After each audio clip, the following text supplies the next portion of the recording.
Hello students, आज हम पढ़ेंगे 12th क्लास की poem a thing of beauty. जो ये पोएम है अ thing of beauty John Keats के द्वारा लिखी गई है। जॉन कीट्स जो कि एक रोमांटिक पोइट थे और उन्होंने बहुत सारी पोएम्स लिखी हुई हैं। तो थोड़ा सा इंट्रोडक्शन हम जॉन कीट्स के बारे में पढ़ेंगे। पहले John Keats was a British romantic poet. जो जॉन कीट्स थे वो एक ब्रिटिश रोमांटिक पोइट थे। Although trained to be a surgeon, Keats decided to devote himself wholly to the poetry. Keats secret his power to sway and delight the readers lies primarily in his gift for perceiving the world and living his moods and aspirations in terms of language। इसमें ये बताया गया है कि जो Keats था पहले वो क्या करना चाहता था कि वो एक सर्जन बनना चाहता था, लेकिन उन्होंने अपना पूरा का पूरा योगदान जो है पोइट्री को दे दिया और पोइट्री ही उनके जीने का उनका लक्ष्य बन गई। The following is an excerpt from the poem Endymion a poetic romance. जो उनकी एक फेमस पोएम है जिसका नाम है एंड्यूमिन। ये उनकी एक बहुत फेमस पोएम हुई है। This poem is based on a Greek legend. जो ये पोएम है ग्रीक लीजेंड के ऊपर बेस है। In which Endymion a beautiful young shepherd and poet who lived in a mount Latmos had a vision of Cynthia the moon goddess. The enchanted youth resolve to seek her out and so wandered away through the forest and down under the sea. यानी कि इसमें जो बताया गया है John Keats बहुत अच्छे poet हुए हैं। उन्होंने अपनी फेमस पोएम एंड्यूमिन लिखी है जिसमें एक शेफर्ड के बारे में बताया गया है। अब उन्हीं की एक पोएम है अ थिंग ऑफ ब्यूटी। अब हम इसको रीड करेंगे। Before you read, what pleasure does a beautiful things give us, are beautiful things worth treasuring. अब देखो इसमें बताया गया है कि जो सुंदर वस्तुएं होती हैं वो हमें खुशी देती हैं, कि क्या हमें वो खुशी देती हैं।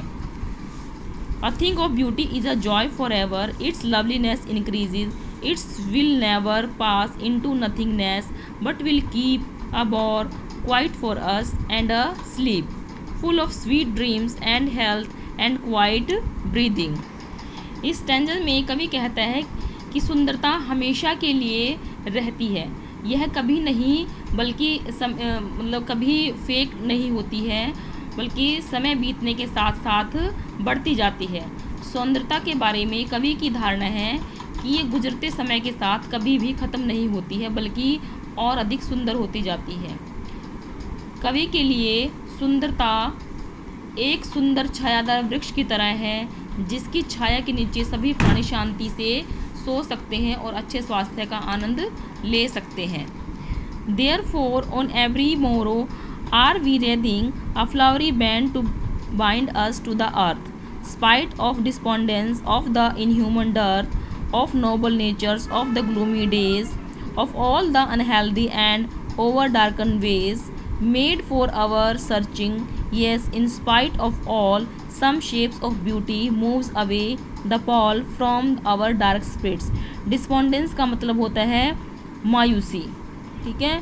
तो इसमें बताया गया है कि कवि कहता है कि हर दिन यह सुंदरता है जो हमें जीने की भावना से भर देती है। ये वो सुंदरता है जो हमारे अंदर जीने की इच्छा जगाती है। हालांकि हमारे आसपास बहुत दुखद क्षण होते हैं और क्रूर लोग भी होते हैं, इसलिए यहाँ पर कवि कहना चाहता है कि सुंदरता के बिना जो ये पृथ्वी है क्रूर लोगों, उदास और उदास पलों से भरी होगी। ये वो सुंदरता है जो ईश्वर द्वारा बनाई गई है, जो हमें हमारे दिलों से दुख को दूर करने में मदद करती है। Such the sun, the moon, trees old and young sprouting a shady boon. अब इसमें कवि कहता है कि जो हमें इस पृथ्वी पर, धरती पर जो सुंदरता हमें प्रदान होती है उसमें क्या क्या शामिल है। उसमें उन चीज़ों का वर्णन किया है जो कि पृथ्वी पर मौजूद है। ये सूर्य, चंद्रमा, पेड़, फूल और नदियाँ हैं। For a simple sheep and such are daffodils with a green world they live in and clear rills that for themselves a cooling covert make gainst the hot season the mid forest brake. अब कवि इसमें क्या कहता है कि जो धरती पर सुंदर वस्तुएं हैं उनमें उन्होंने वर्णन किया है कि सूर्य है, चंद्रमा है, पेड़ है, डैफोडिल्स के फूल हैं, नदियाँ हैं। और कवि कहते हैं कि ये सभी चीज़ें पृथ्वी पर सभी प्राणियों के लिए एक आशीर्वाद की तरह हैं। और इसमें कवि आगे बताता है कि पेड़ हमें अपनी छाया, फूलों के साथ अपनी सुंदरता और नदियों के साथ ग्रीष्मकाल के दौरान प्रदान करते हैं। ये सभी प्रकृति की सुंदर वस्तुएं हैं जो हमारे लिए एक वरदान की तरह हैं। Rich with a sprinkling of fair musk rose blooms, and such too is the grandeur of the domes. We have imagined for the mighty dead all lovely tales that we have heard or read, an endless fountain of immortal drink pouring unto us from the heavens bring. अब इसमें कवि कहता है कि धरती पर जो मौजूद सुंदर वस्तुएं हैं उनका वर्णन करता है, जैसे कि खूबसूरत कस्तूरी गुलाब। इसमें इतनी अच्छी खुशबू होती है कि मतलब जो इंसान है अगर वो किसी उदास है तो उसका जो मन है वो शांत हो जाता है। उसके बाद उन्होंने शक्तिशाली योद्धाओं की कहानियों का वर्णन किया है जिन्होंने अपने देश या मानवता के लिए अपना जीवन बलिदान कर दिया था।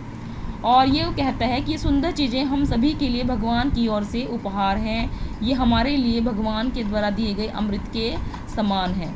और ये वो सुंदरियाँ हैं जो अमर हैं और हमें अपने जीवन में दुख के बावजूद होने के कारण भी धरती पर रहने का कारण देती हैं।